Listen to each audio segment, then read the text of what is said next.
मुंबई में कभी उत्तर भारतीयों पर हुआ था अत्याचार। उस मुंबई में भरी भगवाधारी सीएम योगी ने हुंकार। कभी आजमगढ़ का नाम लेकर सपा पर किया वार, कभी भोजपुरी स्टार निरहुआ के लिए भरी ललकार। आखिर मुंबई में क्यों आई योगी को निरहुआ की याद? हम कहिला असली यादव देश के बाकी बचे अखिलेश। हम कहिला असली यादव देश के बाकी बचे अखिलेश। असली यादव देश के बाकी बचे अखिलेश के जैसे दमदार नारे के साथ कभी उत्तर प्रदेश की सियासत में तहलका मचाने वाले भोजपुरी सिनेमा के सुपरस्टार और बीजेपी के तेज तर्रार सांसद दिनेश लाल यादव यानी निरहुआ को आज कौन नहीं जानता। जिस निरहुआ की पहचान अभी तक महज भोजपुरी सिनेमा के कलाकार के तौर पर थी, मोदी योगी राज में वही निरहुआ आज बीजेपी सांसद बनकर यूपी की राजधानी लखनऊ से लेकर देश की राजधानी दिल्ली तक गदर मचाए हुए हैं। तो वहीं अब सूबे के मुखिया योगी आदित्यनाथ भी उनके नाम पर हुंकार भर रहे हैं, वो भी ठाकरे के गढ़ मुंबई में जाकर।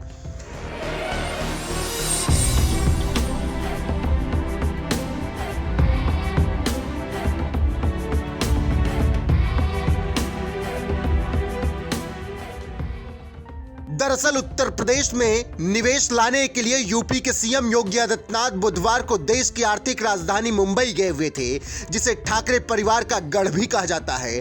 वही ठाकरे परिवार जिस पर कभी उत्तर भारत के लोगों को मारपीट कर भगाने का आरोप लगा था, और आज उसी ठाकरे परिवार के गढ़ मुंबई में एक उत्तर भारत के फायर ब्रांड नेता भगवाधारी सीएम योगी आदित्यनाथ ने हुंकार भरते हुए वो काम कर दिया जो शायद ही कोई नेता कर पाता। भाषण के दौरान उन्होंने अपनी सरकार की खूबियों को ही नहीं गिनाया, बल्कि ठाकरे के गढ़ मुंबई में उत्तर भारत के दिग्गज भोजपुरी कलाकार दिनेश लाल यादव निरहुआ के नाम की ललकार भी भरी और बता दिया कि जिस आजमगढ़ का नाम कभी आतंकवाद की वजह से बदनाम था, आज उसी आजमगढ़ में विकास की बयार बह रही है और एयरपोर्ट से लेकर चमचमाती सड़क की सौगात तो मिल ही रही है। इसके साथ ही आजमगढ़ को एक यूनिवर्सिटी और गोरखपुर आजमगढ़ वाराणसी को जोड़ने वाला रेलवे नेटवर्क भी मिल गया है। आप भी सुन लीजिए सीएम योगी आदित्यनाथ भाजपाई सांसद दिनेश लाल यादव निरहुआ के संसदीय क्षेत्र आजमगढ़ का मुंबई में किस तरीके से बखान कर रहे हैं। 5 अन्य एयरपोर्ट हमारे निर्माणाधीन है। कोई सोचता था आजमगढ़ में एयरपोर्ट बनेगा? आजमगढ़ के नाम से तो लोग डरते थे। ये मुंबई में और कहीं भी उनको धर्मशाला में भी रूम नहीं मिलता था। आज वहां एयरपोर्ट बन रहा है, विश्वविद्यालय बन रहा है, और उसी आजमगढ़ की धरती में सांसद जो बने हैं यही काम करते थे। इसी माया नगरी में रवि किशन जी के साथ ही काम करते करते आज वो आजमगढ़ के सांसद भी बन गए। जिस आजमगढ़ में हो रहे विकास की आज सूबे के मुखिया योगी आदित्यनाथ तारीफ कर रहे हैं, उसी आजमगढ़ में बीजेपी ने निरहुआ को टिकट देकर सबसे पहले साल 2019 के लोकसभा चुनाव में समाजवादी पार्टी के अध्यक्ष अखिलेश यादव के खिलाफ चुनाव लड़ाया था, लेकिन निरहुआ तब हार गए थे। मगर इसके बावजूद उन्होंने आजमगढ़ को नहीं छोड़ा, हार कर भी आजमगढ़ की जनता की सेवा में लगे रहे। आजमगढ़ छोड़कर कोई गया तो वो थे अखिलेश यादव, जिन्हें वहां की जनता ने जिताया था। लेकिन अखिलेश यादव विधानसभा चुनाव लड़ने के लिए मैनपुरी के करहल चले गए और वहां से जीतकर विधायक बन गए, जिसके बाद आजमगढ़ लोकसभा सीट पर उपचुनाव हुआ और अखिलेश ने एक बार फिर अपने परिवार के धर्मेंद्र यादव को टिकट देकर मैदान में उतार दिया, ये सोचकर कि आजमगढ़ की जनता उन्हें जिता देगी। लेकिन इस बार तो जैसे आजमगढ़ की जनता ने सपा को सबक सिखाने के लिए ठान लिया था और उपचुनाव हुए तो सपा को बुरी तरह हराकर वहां से वापस भेज दिया। तो वहीं 2019 में हार कर भी आजमगढ़ के लिए काम करने वाले निरहुआ को सांसद बना दिया, जिसके बाद तो बीजेपी सांसद निरहुआ ने भी योगी सरकार से लेकर मोदी सरकार तक खूब दौड़ भाग की, जिसका नतीजा ये रहा कि आज आजमगढ़ में जहां एयरपोर्ट से लेकर यूनिवर्सिटी तक बन रही है, तो वहीं दूसरी तरफ वाराणसी गोरखपुर से आजमगढ़ को जोड़ने के लिए रेल नेटवर्क के निर्माण पर भी जोर शोर से काम चल रहा है। यही वजह है कि सीएम योगी ने भी मुंबई में जाकर निरहुआ के साथ साथ आजमगढ़ की भी खूब तारीफ की। बहरहाल इस दौरान उत्तर प्रदेश के मुखिया योगी आदित्यनाथ ने और क्या कुछ कहा, आइए आपको सुनाते हैं। चित्रकूट में एयरपोर्ट आज उसका निर्माण हो रहा, अंतिम चरणों में चल रहा है। सोनभद्र में एयरपोर्ट अलीगढ़ में एयरपोर्ट, मुरादाबाद में एयरपोर्ट, सहारनपुर में भी एयरपोर्ट, श्रावस्ती में एयरपोर्ट। श्रावस्ती भगवान राम के पुत्र ने बसाई थी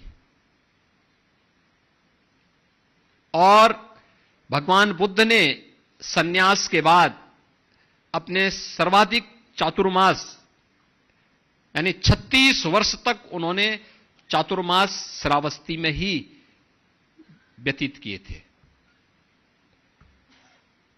यह श्रावस्ती के साथ जुड़ा हुआ है। आज वहां एयरपोर्ट बन रहा है, बेहतरीन connectivity, air connectivity. 5 international airport हम दे रहे हैं, 3 हम लोग क्रियाशील कर चुके हैं और एशिया का सबसे बड़ा एयरपोर्ट भी हम लोग जेवर में बना रहे हैं, सबसे बड़ा एयरपोर्ट बना रहे हैं। देश के अंदर सर्वाधिक शहरों में मेट्रो 5 में हमारा वर्तमान में चल रहा है। आगरा में वर्तमान में कार्य चल रहा है। बाकी गोरखपुर, वाराणसी, प्रयागराज, मेरठ, यहां की सर्वे की कार्रवाई अंतिम चरणों में चलते हुए हम इसमें भी मेट्रो को आगे लेकर चल रहे हैं। इसके अलावा और भी कार्यक्रम हमारे तेजी के साथ आगे बढ़ रहे हैं। रैपिड रेल, देश की पहली रैपिड रेल का कल आपने देखा होगा ट्रायल हुआ है। दिल्ली से मेरठ की दूरी पहले तय करने में लगते थे 3 घंटे, आज मात्र 45 मिनट में आप इस दूरी को तय कर। 12 लेन का एक्सप्रेस हाईवे बन चुका है मात्र 45 मिनट में। यह आज उत्तर प्रदेश के अंदर हो रहा है और उत्तर प्रदेश इसलिए महत्वपूर्ण है क्योंकि उत्तर प्रदेश तो आपका अपना प्रदेश है। औद्योगिक विकास के लिए जिन चीजों के लिए आवश्यक जो बहुत महत्वपूर्ण चीजें होती हैं उसमें से सबसे पहले शासन और प्रशासन में उद्यमी और निवेशक का विश्वास। उसे विश्वास हो कि मेरी फाइल अनावश्यक लटकेगी नहीं, लाल फीताशाही की शिकार नहीं होगी।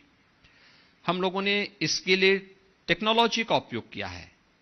हमारा निवेश मित्र पोर्टल देश का सबसे बड़ा डिजिटल प्लेटफॉर्म है जिसमें 350 से अधिक एनओसी एक साथ उपलब्ध हो सकती हैं और उसको हम लोगों ने वहां पर लॉन्च किया है और वह सफलतापूर्वक कार्य कर रहा। 4 लाख करोड़ रुपए से अधिक का निवेश उसी पोर्टल के माध्यम से उत्तर प्रदेश के अंदर हुआ है। दूसरा, अब हम लोगों ने निवेश सारथी भी बना दिया है। अगर किसी निवेशक ने हमारे साथ एमओयू किया तो निवेश सारथी इसका प्रतिदिन मॉनिटरिंग करेगा